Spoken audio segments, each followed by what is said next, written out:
नमस्कार दोस्तों। पिछली क्लास में हमने पढ़ा था रासो साहित्य की रचनाएं। रासो साहित्य की रचनाएं विसलदेव रासो, पृथ्वीराज रासो, प्रमाल रासो, कुमाण रासो, हमीर रासो और विजयपाल रासो हमने पढ़ ली। अब हम पढ़ेंगे आदिकाल साहित्य की नंबर 2 श्रेणी रास साहित्य। अब हम पढ़ेंगे रास साहित्य। रासो साहित्य हमने पढ़ लिया और अब हम पढ़ेंगे रास साहित्य। तो रास साहित्य की जो व्युत्पत्ति है वो संस्कृत भाषा के क्रीड़ा व नृत्य से संबंधित है। रास शब्द का अर्थ है वो संस्कृत भाषा के क्रीड़ा व नृत्य से संबंधित है। रास शब्द संस्कृत के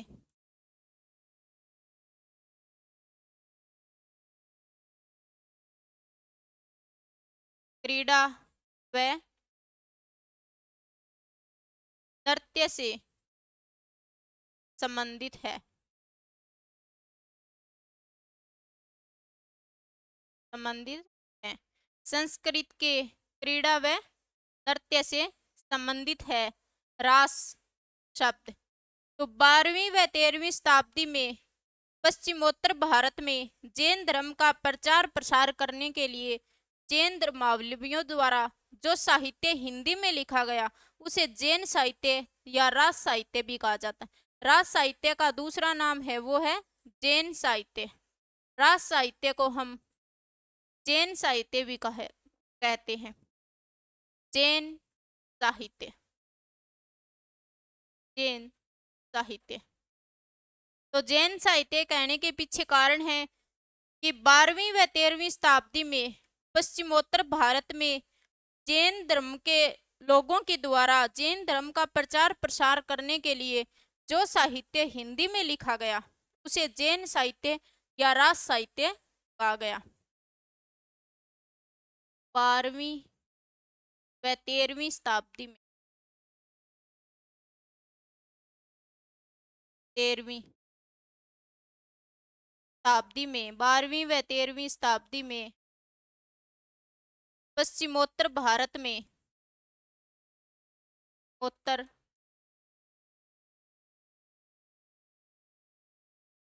भारत में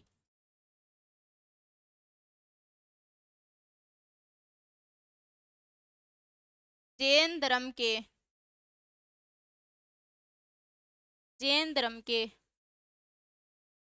प्रचार प्रसार के लिए जैन धर्मावलंबियों द्वारा जैन धर्मावलंबियों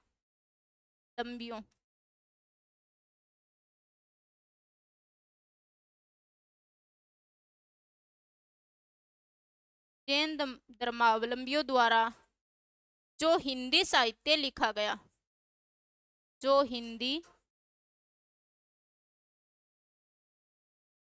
साहित्य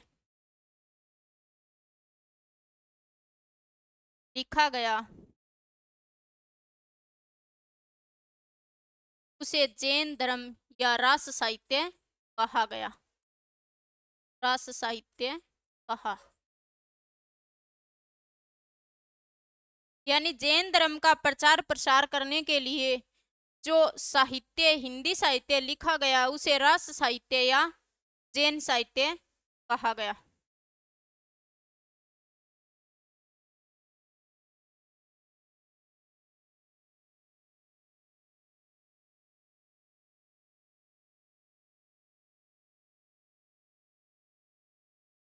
जैन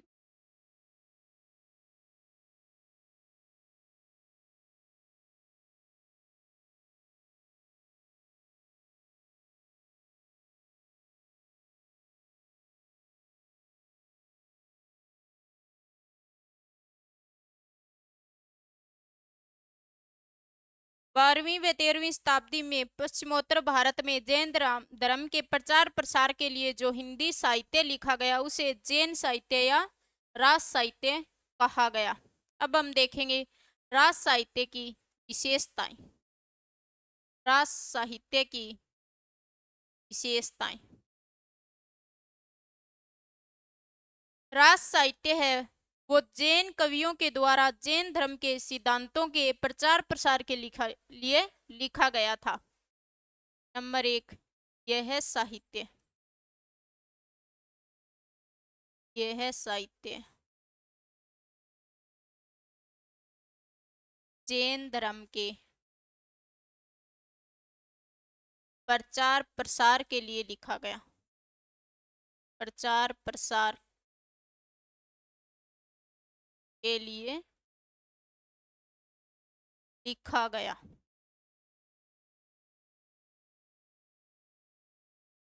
नंबर 2, इसकी विशेषता है इस साहित्य में धर्म तत्व का निरूपण मुख्य उद्देश्य माना जाता है। धर्म तत्व का निरूपण इस साहित्य का मुख्य उद्देश्य माना जाता है। रास साहित्य का मुख्य उद्देश्य है धर्म तत्व निरूपण। धर्म तत्व निरूपण इस साहित्य का मुख्य उद्देश्य माना जाता है। इस साहित्य का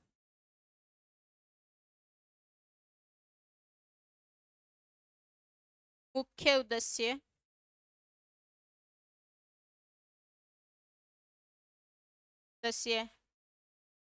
माना जाता है।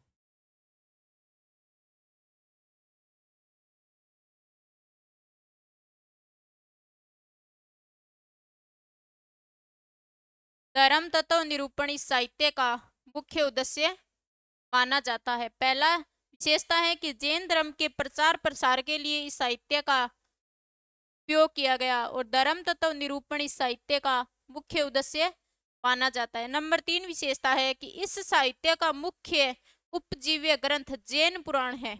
इस साहित्य का मुख्य उपजीव्य ग्रंथ जैन पुराण है।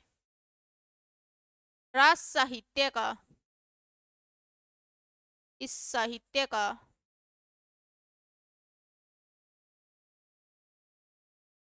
मुख्य उपजीव्य ग्रंथ जैन पुराण माना जाता है। जैन पुराण है। इस साहित्य का जो मुख्य ग्रंथ है, मुख्य उपजीव्य ग्रंथ जैन पुराण है। नंबर 4 विशेषता है रास साहित्य की रचनाओं में जैन धर्म के लोगों को ही चरित्र नायक के रूप में प्रस्तुत किया गया है। रास साहित्य की रचनाओं में इस साहित्य की रचनाओं में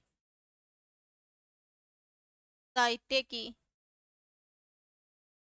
रचनाओं में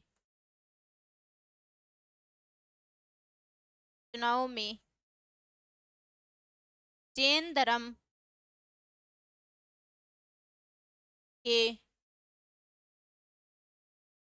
लोगों को ही चरित्र नायक के रूप में प्रस्तुत किया गया है या माना गया है। चरित्र नायक के रूप में प्रस्तुत किया गया है।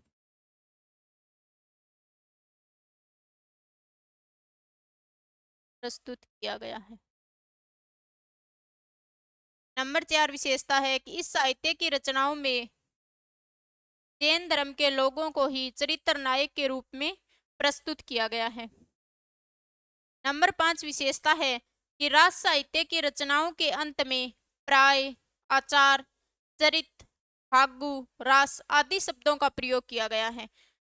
रास साहित्य की रचनाओं के अंत में प्राय, आचार, चरित, फागु, रास आदि शब्दों का प्रयोग हुआ है। अगली विशेषता है इस साहित्य की रचनाओं में इस साहित्य की रचनाओं में साहित्य की रचनाओं के अंत में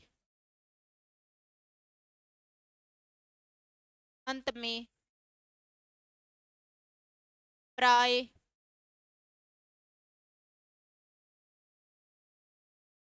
आचार।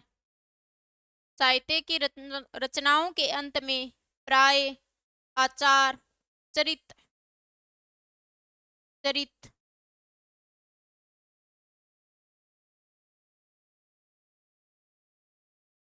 तथा फागु शब्दों का प्रयोग हुआ है। शब्दों का प्रयोग हुआ है। राज साहित्य की रचनाओं के अंत में प्राय आचार, चरित, फागु और रास इन शब्दों का प्रयोग हुआ है।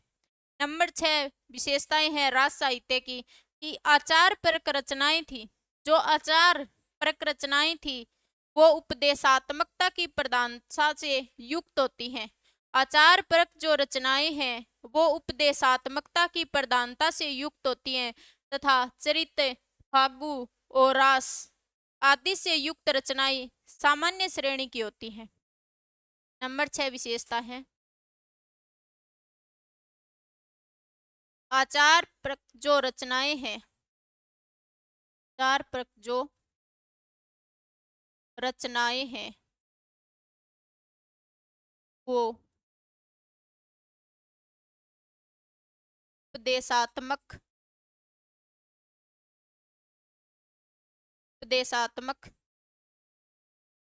श्रेणी से युक्त होती है। श्रेणी से युक्त होती हैं और जो रचनाएं चरित, फागु तथा रास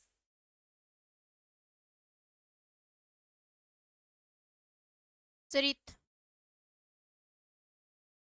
फागु तथा रास से युक्त रचनाएं सामान्य श्रेणी की होती हैं। रास से युक्त रचनाएं सामान्य श्रेणी की होती है। सामान्य श्रेणी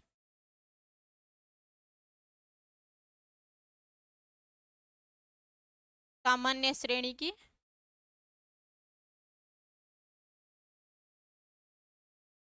यानी जो आचार परक रचनाएं होती हैं वो उपदेशात्मक श्रेणी की होती हैं और जो चरित, फाग तथा रस से युक्त रचनाएं हैं वो सामान्य श्रेणी की होती हैं।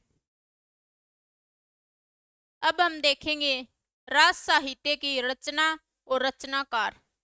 राज साहित्य की रचना और इनके रचनाकार। रचना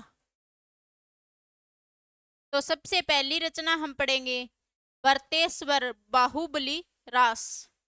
नंबर 1 रचना है वर्तेश्वर वर्तेश्वर बाहुबली रास। वर्तेश्वर बाहुबली रास इस रचना के रचनाकार है शालीभद्र चूरी। रचनाकार है शालीभद्र चूरी। रास साहित्य की रचना है वर्तेश्वर बाहुबली रास जिसके रचनाकार है शालीभद्र चूरी। मुनिजिन विजय के अनुसार यह रास साहित्य परंपरा की सर्वप्रथम रचना मानी गई है। वर्तेश्वर बाहुबली जो रचना है वो मुनिजिन विजय के अनुसार मुनिजिन विजय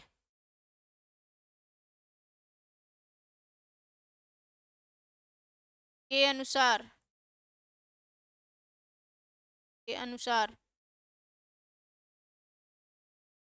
रास परंपरा की प्रथम रचना मानी गई है।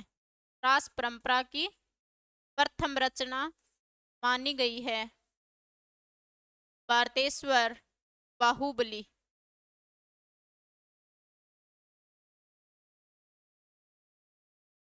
वर्तेश्वर बाहुबली रास जो रचना है वो मुनिजिन विजय के अनुसार रास साहित्य परंपरा की सर्वप्रथम रचना मानी गई है। रास साहित्य परंपरा की सर्वप्रथम रचना मानी गई है भरतेश्वर बाहुबली मुनि जिनविजय के अनुसार। खंड काव्य श्रेणी की इस रचना में 250 पद लिखे गए हैं। खंड काव्य श्रेणी की इस रचना में पद है 205।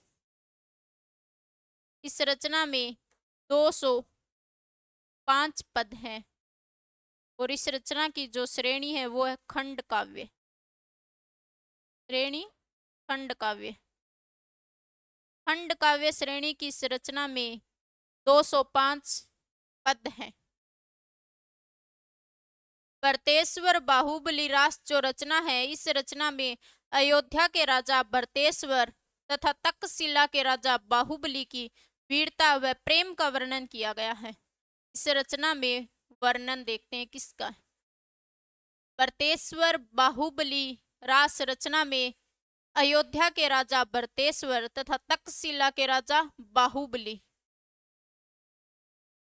अयोध्या के राजा भरतेश्वर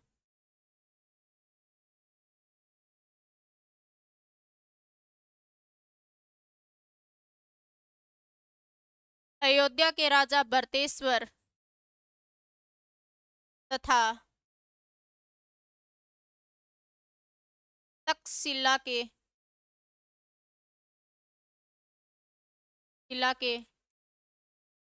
राजा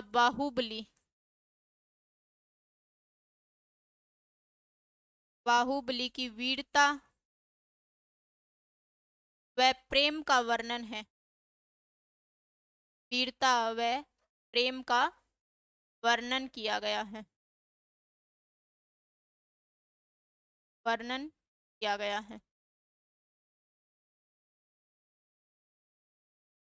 भरतेश्वर बाहुबली रास जो रचना है, इसमें अयोध्या के राजा भरतेश्वर तथा तक्षशिला के राजा बाहुबली की वीरता व प्रेम का वर्णन किया गया है।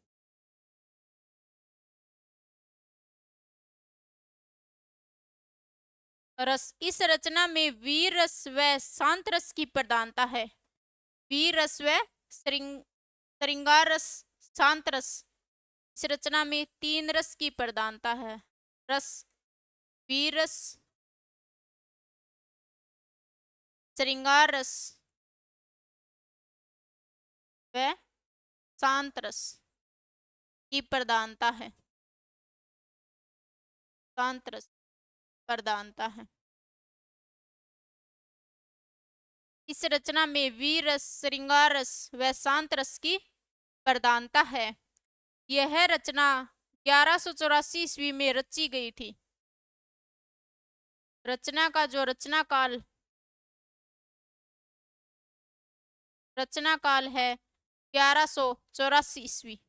रचना काल 1184 ईस्वी। भरतेश्वर बाहुबली रास रचना 1184 ईस्वी में रची गई थी। गणपति चंद्रगुप्त के अनुसार शालीभद्र हिंदी साहित्य के प्रथम कवि माने जाते हैं। हिंदी साहित्य के प्रथम कवि शालीभद्र सूरी गणपति चंद्रगुप्त के अनुसार माने गए हैं। हिंदी साहित्य के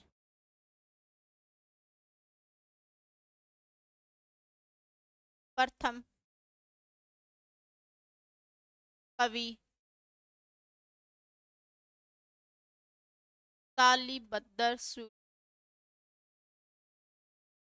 शालीभद्र और मानने वाले कौन है? गणपति चंद्रगुप्त। गणपति चंद्रगुप्त के अनुसार,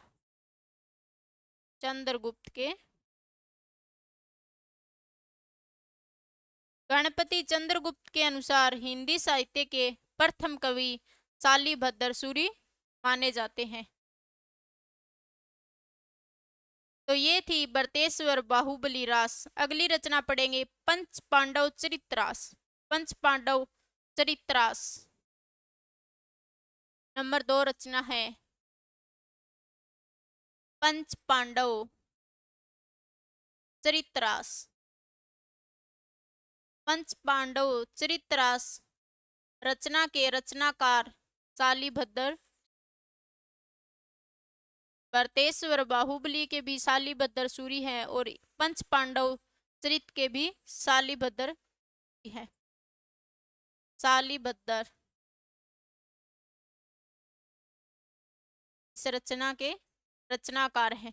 पंच पांडव चरितरास रचना के रचनाकार शालीभद्र सूरी है। यह रचना राज साहित्य परंपरा की सर्वप्रथम ऐतिहासिक रचना मानी जाती है। सर्वप्रथम राज साहित्य परंपरा की सर्वप्रथम रचना भरतेश्वर बाहुबली रास है, जबकि सर्वप्रथम ऐतिहासिक रचना पंच पांडव चरितरास है। हिंदी साहित्य की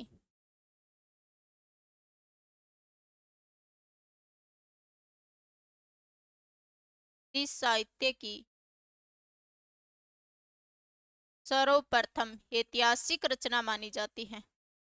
सर्वप्रथम ऐतिहासिक रचना, सर्वप्रथम ऐतिहासिक रचना पंच पांडव चरितरास ऐतिहासिक रचना मानी जाती है। सर्वप्रथम रचना भरतेश्वर बाहुबली रास, जबकि सर्वप्रथम ऐतिहासिक रचना है वो है पंच पांडव चरितरास। पंच पांडव चरितरास ये हिंदी साहित्य की सर्वप्रथम ऐतिहासिक रचना है। ऐतिहासिक रचना है वो है पंच पांडव चरितरास। इस रचना में महाभारत की कथा का अहिंसा आधारित वर्णन किया गया है। इस रचना में वर्णन, इस रचना में पंच पांडव चरित रचना में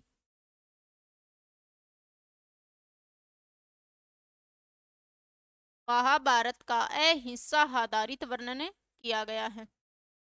अहिंसा आधारित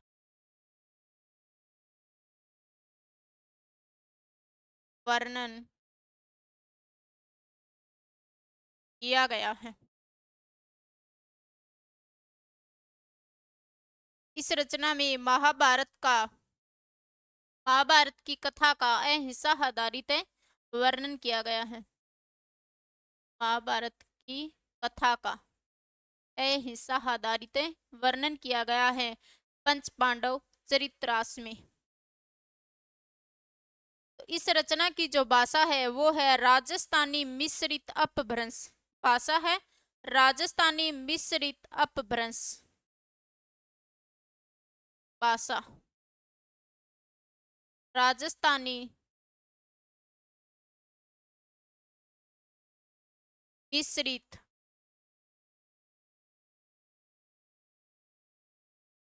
अपभ्रंश। राजस्थानी मिश्रित अपभ्रंश इस रचना की भाषा है। तो हमने सबसे पहले पढ़ी भरतेश्वर बाहुबली रास, फिर हमने पढ़ी पंच पांडव चरितरास, अब हम पढ़ेंगे बुद्धिरास। अगली रचना है नंबर 3 बुद्धिरास। बुद्धिरास।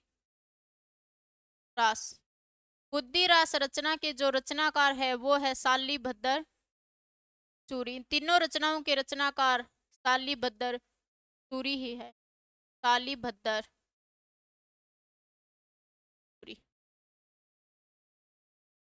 बुद्धिरास रचना के रचनाकार शालीभद्र सूरी हैं, लेकिन नोट में एक बात ध्यान में रखना, बुद्धिरास के रचनाकार शालीभद्र सूरी है, जबकि बुद्धिरासों के रचनाकार जल्लन कवि हैं।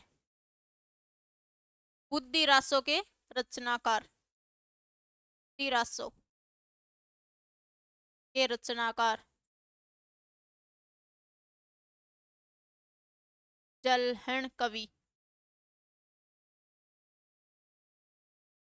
बुद्धिरासों के रचनाकार जल्हण कवि हैं और बुद्धि चर्या पद के रचनाकार है वो है उपुकपा की रचना। बुद्धि चर्या पद रचना के रचनाकार। चर्यापद। बुद्धि चर्यापद रचना के रचनाकार है वो है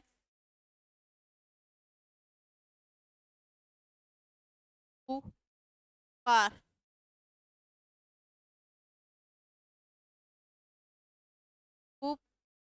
कपा। बुद्धिरास के रचनाकार शालिभद्र सूरी, बुद्धिरासों के रचनाकार जल्लन कवि और बुद्धि चर्यापद के रचनाकार है भूपू कपा। तो ये थी रास साहित्य की 3 रचनाएं।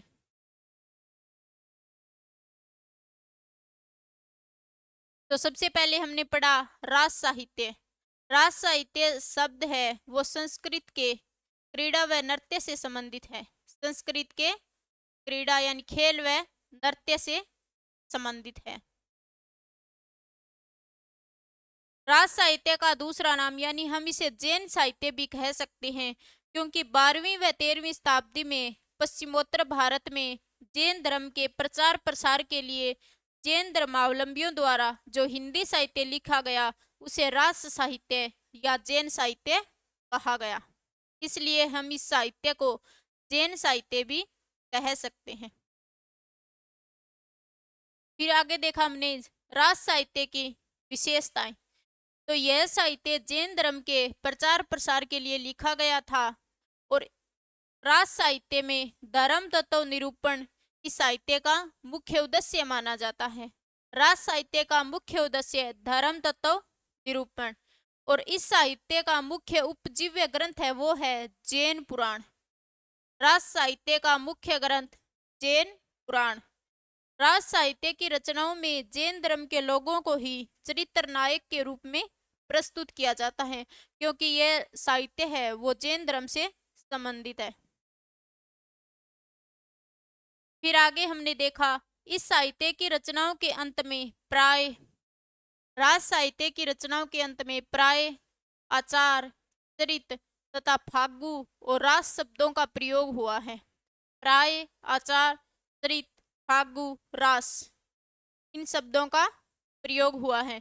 तो जो आचार पर जो रचनाएं हैं वो उपदेशात्मक श्रेणी से युक्त होती हैं। आचार परक रचनाएं उपदेशात्मक श्रेणी से युक्त होती हैं, जबकि चरित, फागु तथा रास से युक्त रचनाएं हैं वो सामान्य श्रेणी की मानी जाती हैं। फिर हमने आगे देखा रास साहित्य की अन्य रचनाएं। तो सबसे पहले हमने देखा बरतेश्वर बाहुबली रास। बरतेश्वर बाहुबली रास इस रचना के रचनाकार है शालिभद्र सूरी। मुनि जिन विजय के अनुसार रास साहित्य परंपरा की प्रथम रचना बरतेश्वर बाहुबली रास मानी जाती है। मुनि जिन विजय के अनुसार रास साहित्य परंपरा की प्रथम रचना बरतेश्वर बाहुबली रास मानी जाती है। इस रचना में 205 पद हैं और खंड काव्य श्रेणी की रचना है। फिर हमने देखा इसके बाद में इस रचना में किसका वर्णन किया गया। तो इस रचना में अयोध्या के राजा बरतेश्वर यानी भरत तथा तक्षशिला के राजा बाहुबली की वीरता व प्रेम का वर्णन किया गया है। अयोध्या के राजा भरत तथा तक्षशिला के राजा बाहुबली की वीरता व प्रेम का वर्णन किया गया है। और इस रचना में वीर रस, श्रृंगार रस व शांत रस की प्रधानता है और इस रचना का रचनाकाल 1184 ईस्वी है। बरतेश्वर बाहुबली रचना का रचनाकाल 1184 ईस्वी है। फिर हमने देखा हिंदी साहित्य के प्रथम कवि। तो गणपति चंद्रगुप्त के अनुसार हिंदी साहित्य के प्रथम कवि शालिभद्र सूरी को माना जाता है। गणपति चंद्रगुप्त के अनुसार हिंदी साहित्य के प्रथम कवि शालिभद्र सूरी को माना जाता है। फिर हमने देखी दूसरी रचना पंच पांडव चरितरास।